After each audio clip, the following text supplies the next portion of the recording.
ActionSA has vowed to lay trespassing and theft charges against EFF councillors in the city of Tshwane who are accused of disrupting polygraph testing. It comes after members of the multi-party coalition broke rank last week, ultimately resulting in the election of a COPE mayor in the country's capital. Let's speak now to ActionSA's national chairperson, Michael Beaumont. Michael, a very good evening to you. Tell us what happened. Well, we were disgusted to see that a set of polygraph tests being conducted today for our councillors in Tshwane was violently disrupted by councillors from the EFF who trespassed on private property, intimidated those present, and removed equipment belonging to the company administering the polygraph test, which equipment was also later not all returned, and some of it was damaged when it was later provided to the police station in question. And I think particularly here from our perspective, Tembegile, the EFF might wish to be vocal on these issues, but the EFF does not have the right to become a law unto itself and a quasi-police force that goes around acting in this kind of manner. But what it does beg the question is, why is the EFF trying so hard to hide the outcomes of this process, to find out which councillors voted for their candidate and why? And in that, is this an issue that you've taken up? I know you've now gone to the police, but have you taken this up with the leadership of the EFF to find out what exactly is driving this behaviour? No, not yet. It certainly is something that ActionSA will consider, because no matter what we may differ about politically, political parties can never resort to these kind of antics. But at the end of the day, we are very concerned that what has taken place in the city of Tshwane may well have been the buying of votes within the coalition by the ANC and EFF, and it would explain why the EFF is so hell-bent on stopping the truth coming out here. And as far as the polygraph tests themselves, you were trying to determine if your members had broken rank and voted with the opposition basically giving COPE and the ANC coalition in Tshwane control of the metro. Why is that important to do? Why not just respect the fact that this was a secret ballot and people, as a result, could cast their ballots in whichever way they wanted to? Well, look, absolutely. And I think the first point to make is our Tshwane caucus actually requested that these polygraph tests were conducted because many of those individuals feel that they've been painted with this kind of brush of those who decided to do their own things in this election. And I think critically here, Tembegile, one of the things that we must be clear about is, yes, the Municipal Structures Act gives a councillor a secret ballot so they may cast a vote of conscience. But what it doesn't do is give a councillor the right to have their votes bought by the other side and use the secret ballot as a method of being anonymous. And I think that is why we are investigating to determine whether what we're dealing with is a vote of conscience or whether we're talking about vote buying. There's been a lot of vote buying in recent history in local government. And, we actually have a process as a party that people who wish to cast a vote of conscience separately from the caucus decision need to follow a very particular process. That didn't happen in this instance. So if a councillor, let's say, among your caucus voted for Dr. Makwarela to become mayor and they say they did so because it was in the best interest of Tshwane, that would be completely fine with ActionSA? You would accept that without any punishment for them?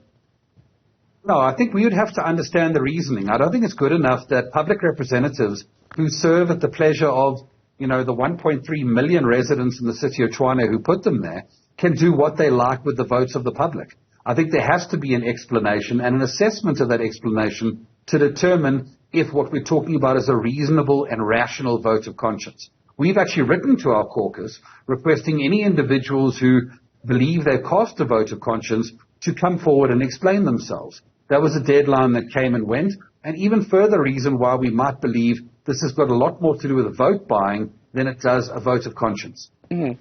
So once you've identified people and they say, well, my vote wasn't bought, I did so once again because I feel it was what was in the interest of people who live in Tshwane, in the interest of residents, what would qualify as a rational motivation in terms of ActionSA's position? Well, I think we wouldn't want to kind of presuppose what may come up in that process. I think the point, though, Tembegile, is that when decisions are made in a caucus, councillors don't go there, keep quiet, and when a decision is made, just go and do their own thing under the cover of a secret ballot. They're expected to go there, argue their position, and, if the position is such that it isn't the final decision, they can apply for a vote of conscience through the mechanisms provided by the ActionSA Constitution. But as I indicated, that is not what took place here. That's why we are concerned that what we are dealing with may well be vote buying, But when we are able to identify these people, we must understand what motivated their decision. And part of what we will be exploring through both these polygraphs and the broader investigation is to determine if they were offered any rewards, financial or the promise of positions in exchange for their vote, because that is a crime. So your leader, Herman Mashaba, tweeted today about respect for the Constitution in describing what happened during these polygraph tests, which you say the session was disrupted by the EFF and they took some of the equipment, basically theft, as you're now alleging. And the leader of the EFF responded in a tweet under that saying, respect the Constitution, we are protectors of the Constitution, referring to them as the EFF. How do you respond? Well, it's difficult not to laugh at that kind of statement. I think the EFF has gone so far away from the idea of being protectors of the Constitution, and their behavior is on display on a daily basis across South Africa for how they are by far nowhere near protectors of the Constitution. But let's look at this very particular example we're dealing with. Here we have a situation where it looks like vote buying has taken place from the side of the ANC and EFF towards councillors in our coalition. We as an independent organization want to get to the bottom of this, which has got absolutely nothing to do with the EFF.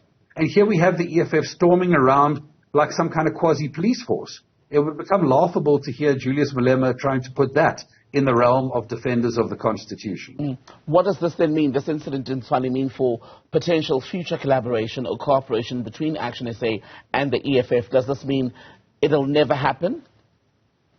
Well, I think ActionSA has ruled out coalition with the ANC and EFF in 2024 very clearly. We're very disappointed that what you see in the EFF is a party that was born out of the promise to fight the ANC. But now you've got the EFF being the paid-for bouncers of the ANC, now in coalition. So I think there's a major alienation of their support, and I don't think we plan future collaboration along that kind of vein. We do not want to work with political parties that align with the ANC.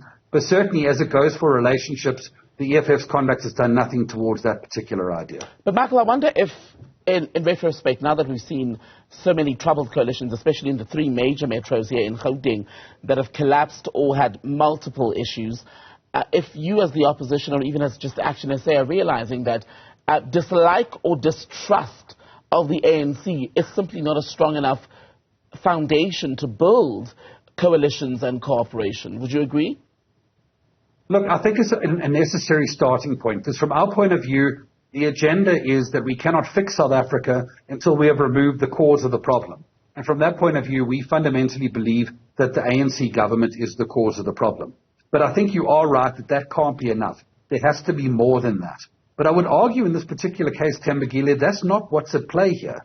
The previous mayor with whom we had a problem stepped down and did the right thing so that we could move forward. A new candidate was chosen around which the coalition agreed. The coalition at the time had a majority, so we should go in there and approve that candidate. But because people's votes are presumably being bought, you have this level of instability. So I think the instability arises because of the conduct of the other side, to be frank. Finally, then, we're waiting to hear in about an hour, 20 minutes, if it happens on time, the announcement of a reconfigured cabinet by President Cyril Ramaphosa. What is ActionSA's view? Well, certainly we will obviously watch with bated breath. But I think as we get further into the president's term of office, it becomes very difficult to have belief that somehow what's going to arise from tonight is something that's going to give us great confidence. If you just look at the level of indecision that has taken place in the run-up to this announcement, if you look at the announcement of having an electricity minister somehow as a kind of panacea to dealing with our load-shedding problems, the President has demonstrated over and over again that he is indecisive in his approach to leadership. But in addition to that, he continues to govern with a cabinet that he inherited from the so-called 9 lost years. So it'll be very difficult to imagine anything coming out of the President's announcement this evening that can give South Africans real confidence. Real confidence must come at the ballot box in 2024. What could he say tonight to convince you otherwise? Is there nothing? No, I don't think we could be convinced by anything he says tonight. I think for the time for talk has got to be over, and it's got to be time for action.